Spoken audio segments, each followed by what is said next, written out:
Halo guys, apa kabar? Selamat datang di channel saya.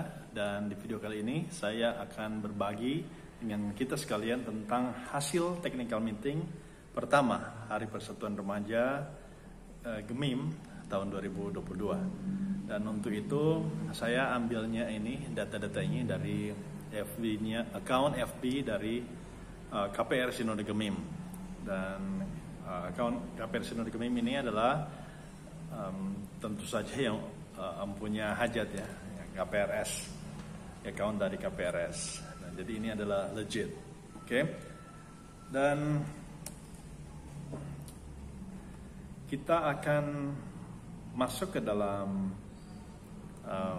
materinya, hasil dari technical meeting sambil dia koneksi di layar monitor ya. Oke, baik, kita sudah masuk dan di sini KPR Sinode GEMIM memposting baru 13 menit yang lalu ya. Kebetulan tadi saya melihat itu sekitar 2 menit yang lalu dan ini sudah hampir seperempat jam maksudnya. Nah, hasil technical meeting pertama KPR 2022 di wilayah Kaungkuan 2 tanggal 8 Januari 2022. Jadi guys, ini sudah dilaksanakan tanggal 8 Januari yang lalu ya.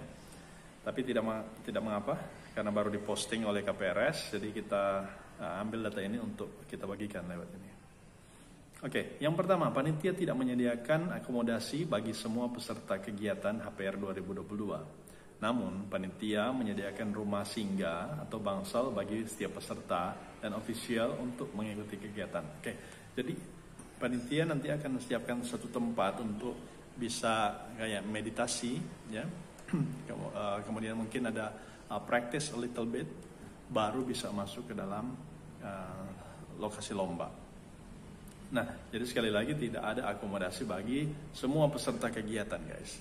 Nah, sehingga pastikan lomba-lombanya itu teman-teman sudah ketahui time schedule-nya. Oke, yang kedua, tidak ada bank soal untuk peserta CCA seri B sesuai dengan pola baku dan hasil konsultasi tahun 2019 di wilayah Modo Inding.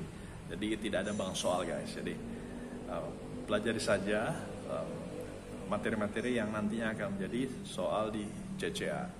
Nah, untuk soal-soal di CCA saya sudah pernah bahas di video yang ada di somewhere around here. Oke, nanti dilihat ya.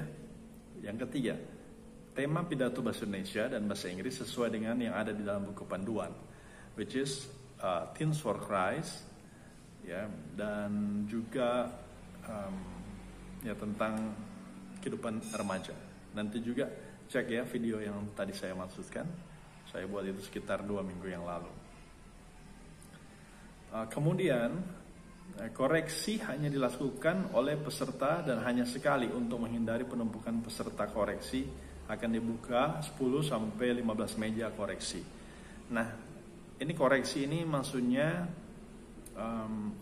sepertinya untuk CCA guys ya. Jadi hasil TM ini tidak berurutan. Jadi bisa saja pada saat TM ada yang bertanya kemudian langsung direspon dan yang menuliskan atau notulen itu kemudian mengetiknya ya di file. Oke, kita lanjut. Yang kelima, dalam kegiatan HPR tahun 2022 ada 2 kegiatan yang tidak jadi dilaksanakan. Oke, ada 2 kegiatan guys yang tidak jadi, yaitu kegiatan lintas alam dan gerak jalan. Nah, karena berdasarkan penjelasan dari Kepala Dinas Dinkes dan Dinkes Kabupaten Minahasa. Nah ya, ini dia, teman-teman bisa lihat ya. Jadi 2 kegiatan lintas alam dan gerak jalan tidak ada. Oke, kita lanjut. Kegiatan HPR akan dilaksanakan sesuai dengan jadwal yang ada. Cek buku panduan ya. Tidak ada penundaan waktu pelaksanaan alias tanggal 28 dan juga 29 Januari ini.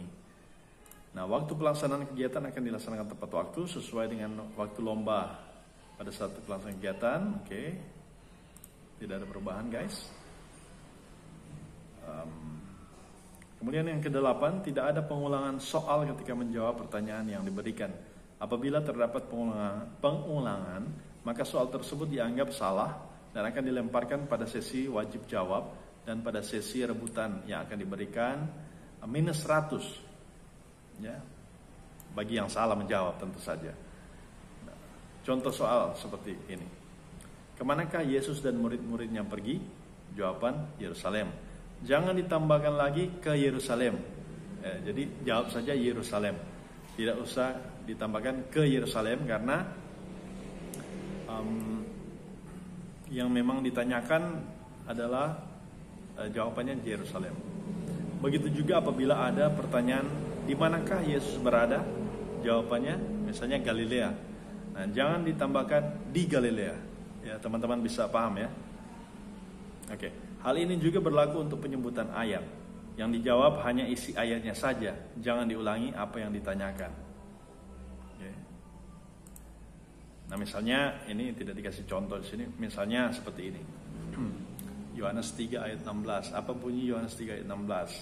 Nah, teman-teman tidak usah menjawab Yohanes 3 ayat 16 karena begitu besar kasih Allah akan dunia ini, dan seterusnya dan seterusnya. Ya, tapi jawab saja langsung, karena begitu besar kasih Allah akan dunia ini sehingga ia mengaruniakan anaknya yang tunggal, dan seterusnya. Oke.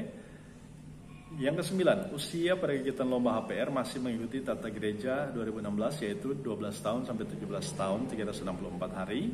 Untuk kategori Madya 12 tahun sampai 14 tahun 364 hari. Kategori Taruna 15 tahun sampai 17 tahun 364 hari. Apabila ada yang berusia 11 tahun namun sudah duduk di bangku SMP, maka sudah bisa ikut pada kegiatan kategori Madya.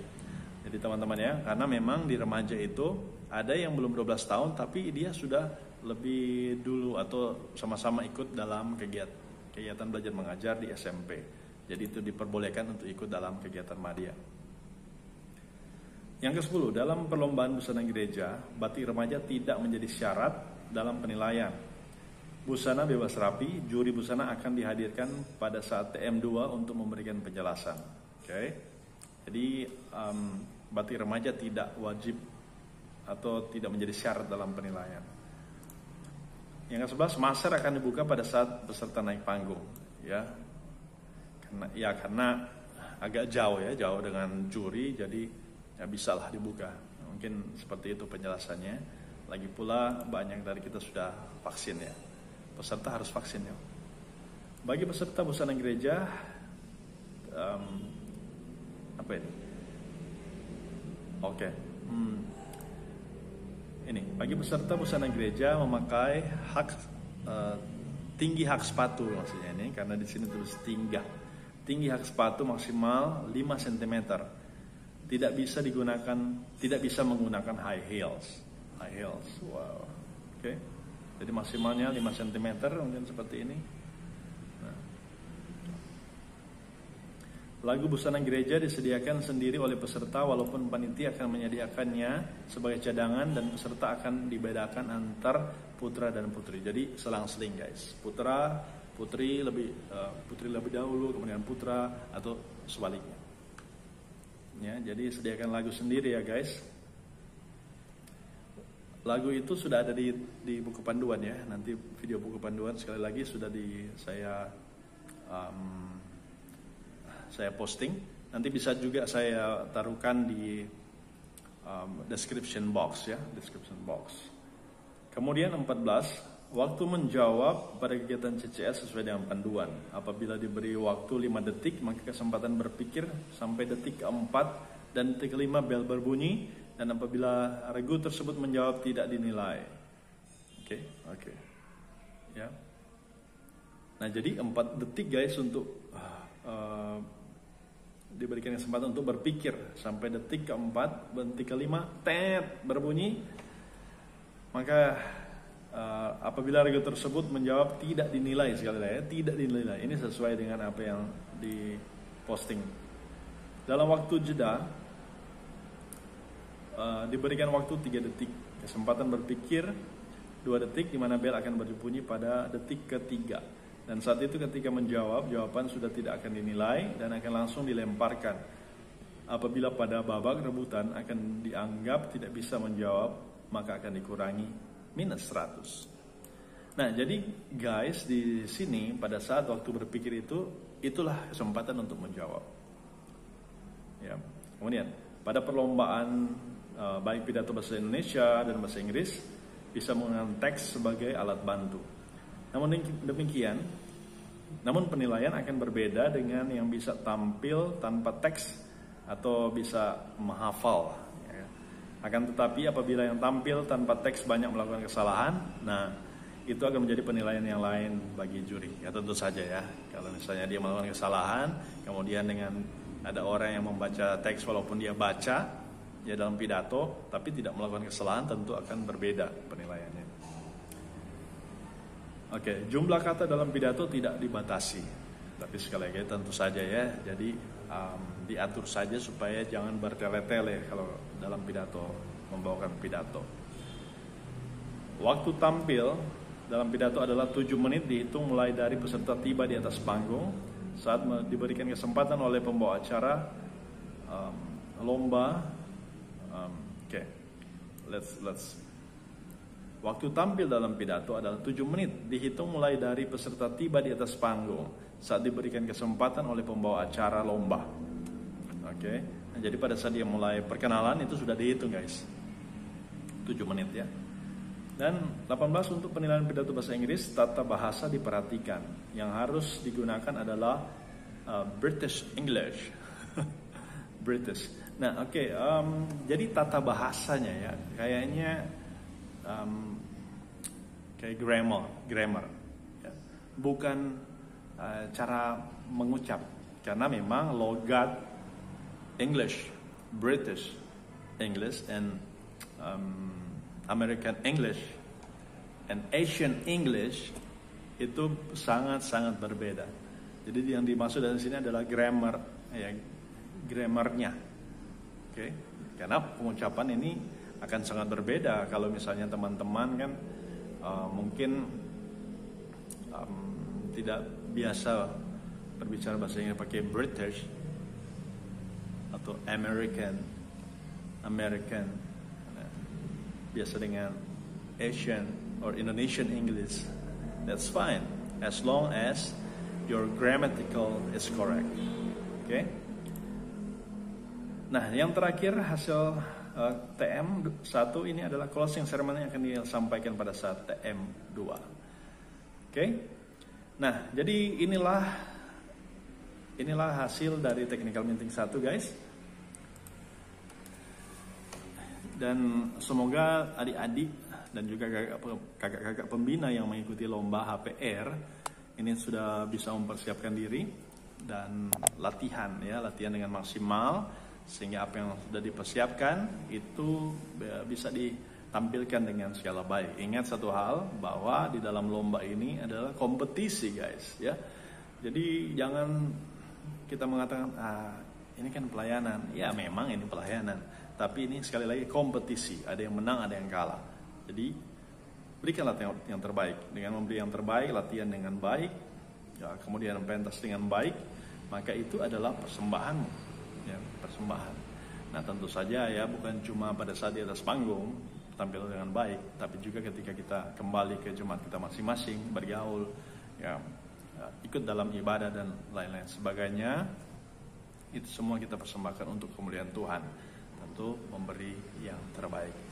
Oke guys, demikianlah video hasil technical meeting 1 HPR 2022, dan semoga bermanfaat.